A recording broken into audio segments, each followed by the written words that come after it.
అప్పట్లో కాంగ్రెస్ పార్టీ ఉన్నప్పుడు రూపుదిద్దుకున్నటువంటి భరతమాతని ఆ తర్వాత వచ్చినటువంటి బీజేపీ హయాంలో ఏం మార్చలేదు. ఇప్పుడు మనం ఉమ్మడిగా ఉన్నప్పుడు తెలుగు తల్లి విగ్రహాన్ని కూడా ఇప్పుడు ఉన్నటువంటి మళ్ళీ కొత్త సర్కార్ వచ్చిన తర్వాత కూడా అక్కడ కూడా ఏం తెలుగు తల్లిని ఏం మార్చలేదు ఇప్పుడు అక్కడ గవర్నమెంట్. కానీ తెలంగాణ తల్లి విషయంలో ఎందుకు ఈ మార్పులు చేర్పులు, ఎందుకు ఈ వివాదం ఎంత ముదిరింది? అట్లాగనే ఇప్పటికిప్పుడు తెలంగాణ తల్లిని మార్చాల్సిన అవసరం ఉందంటారా సార్? మార్చడం సరైనటువంటి పద్ధతి కాదు. అయితే ఒకటేం జరిగిందట, ఇప్పుడు టెక్నికల్ విషయాలు నాకు తెలియవు. తెలంగాణ ప్రభుత్వం ముఖ్యంగా కేసీఆర్ ఆధ్వర్యంలో తెలంగాణ రాష్ట్ర సమితి ప్రభుత్వం ఏర్పాటు చేసింది రాష్ట్రం వచ్చిన తర్వాత. వచ్చినప్పుడు ఉద్యమంలో రూపొందినటువంటి తెలంగాణ తల్లిని చట్టబద్ధం చేసి ప్రభుత్వం అధికారికంగా ఒక రూపం తీసుకురావాల్సిన అవసరం ఉండినట. టెక్నికల్గా ఆయన అది చేయలేదు. ఆయన ఎందుకు చేయలేదు? అప్పుడు అట్లా చేసి ఉంటే ఇప్పుడు మార్చే అవకాశం లేదంటున్నారు. ఇప్పుడు కాంగ్రెస్ పార్టీ వాళ్ళు చేస్తురా, చేసిరా, ఇప్పుడు చేసిండ్రట. నెక్స్ట్ గవర్నమెంట్స్ చేంజ్ చేయొద్దా? ఏమో నాకు తెలియదు, టెక్నికాలిటీస్ ఎట్లుంటాయో నాకు తెలియదు. అంటే ఇంత హడావిడిగా ఇప్పటికి తెలంగాణ తల్లిని మార్చాల్సిన అవసరం ఏమో. ఒకవేళ మీరు నిజంగానే 10 ఏళ్లుగా తెలంగాణ తల్లిని అధికారికంగా ఒక రూపం ఏర్పాటు చేసి విగ్రహం ఆవిష్కరించకపోతే, అది చట్టబద్ధత కోసమే గనక మీరు ప్రయత్నం చేసి ఉంటే, నేనంటున్నా ఏమంటే విస్తృతంగా చర్చ చేయని ఉంటుంది. అందరినీ పిలిచి తెలంగాణ ఉద్యమంలో పనిచేసిన మేధావులందరినీ, కళాకారులను, కవులను, లేదా రకరకాల ఉద్యమకారులందరినీ పిలిచి మీరు కొన్నాళ్ళ పాటు, ఒక 2-3 నెలల పాటు వాళ్ళ యొక్క అభిప్రాయ సేకరణ చేయవచ్చు. చేసి విస్తృతమైనటువంటి జనాభిప్రాయం తీసుకొని అప్పుడు జనామోదంతో మీరు విగ్రహంలో మార్పులు చేస్తే ఎవరికి ఇబ్బంది లేదు.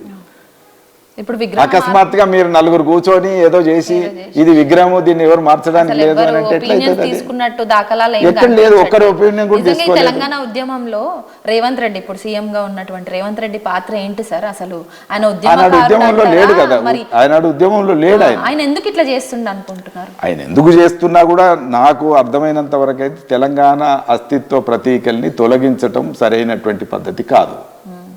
ఎందుకు చేస్తున్నట్టు అంటే ఆయన కోపం కేసీఆర్ మీద ఉంటే ఉండొచ్చు, మాకు తెలియదు, మాకు సంబంధం లేదు. అది గత ప్రభుత్వం మీద ఉంటే కూడా కోపం ఉండడం నాకేమీ విభేదం లేదు ఆయనతో. కానీ నేను అంటున్నదల్లా ఏంటిది అంటే, ఉద్యమ కాలంలో రూపొందించబడినటువంటి ఒక విగ్రహంలో మార్పులు చేయడానికి ఉద్యమంతో ఏమీ సంబంధం లేనటువంటి వ్యక్తి ప్రభుత్వంలోకి వచ్చినా సరే ఆయనకు అధికారం లేదు. ఆయనకు ఆ ఉద్యమ భావోద్వేగాలు అర్థం కాలేదు. బతుకమ్మను తొలగించడం, బతుకమ్మను ఒక చేతిలోకి రావడానికి మా 18 ఏళ్ల కృషి ఉంది. మాకు అనేక పాటలు ఉన్నాయి, అనేక కవితలు ఉన్నాయి, అనేక కథలు ఉన్నాయి. ఇవన్నీ ఉన్నప్పుడు వీటి అన్నిటినీ ఏమి గమనంలోకి తీసుకోకుండా బతుకమ్మను తీసేయడం అనేటువంటిది నా ప్రధానమైనటువంటి వ్యతిరేకత. నేను ప్రధానంగా వ్యక్తం చేస్తున్నటువంటి తెలంగాణ అంటే రాష్ట్ర చిహ్నంలో సహజీవనానికి దగ్గరలో ఉన్నటువంటి కాకతీయ తోరణం కావచ్చు, సామరస్యానికి దగ్గరగా ఉన్నటువంటి చార్మినార్ కావచ్చు, మన రాష్ట్ర ప్రతీకగా ఉన్నటువంటి బతుకమ్మ కావచ్చు, పాలపిట్ట, జమ్మి చెట్టు, ఇట్లాంటివన్నీ కూడా మన అస్తిత్వాన్ని కాపాడుకోవడానికి ఉంటాయి. ఎందుకు సార్ అంటే ఇవన్నీ లేకుండా చేసేటు వెనకాల ఏదన్నా కుట్ర నడుస్తుంది అనుకుంటున్నాను. మరి నాకు తెలియదు. ఆయన తెలంగాణ సంస్కృతికి అస్తిత్వం ఏది ఉండొద్దు, ప్రతీకలు ఏమి ఉండొద్దు అని అనుకుంటున్నారో లేదో ఆయన నాకు వ్యక్తిగతంగా తెలియదు కాబట్టి నేను మాట్లాడలేని చెప్పలేదు. ఇవి తొలగించటం మాత్రం వాళ్ళిద్దరి మధ్యన ఉంటే పగా ప్రతీకారాలు ఉన్నాయో లేదో వాళ్ళిద్దరే తేల్చాలి. కానీ వాటి యొక్క ప్రభావం, వాటి యొక్క ఫలితం తెలంగాణ ప్రజలు అనుభవించడం తప్పది, అది కరెక్ట్ కాదు. ఆ ప్రభావం, ఆ కోపం ఏదన్నా ఉంటే తెలంగాణ ప్రతీకల మీద, అస్తిత్వ ప్రతీకల మీద చూపెట్టడం అనేది అది సంస్కారం కాదు.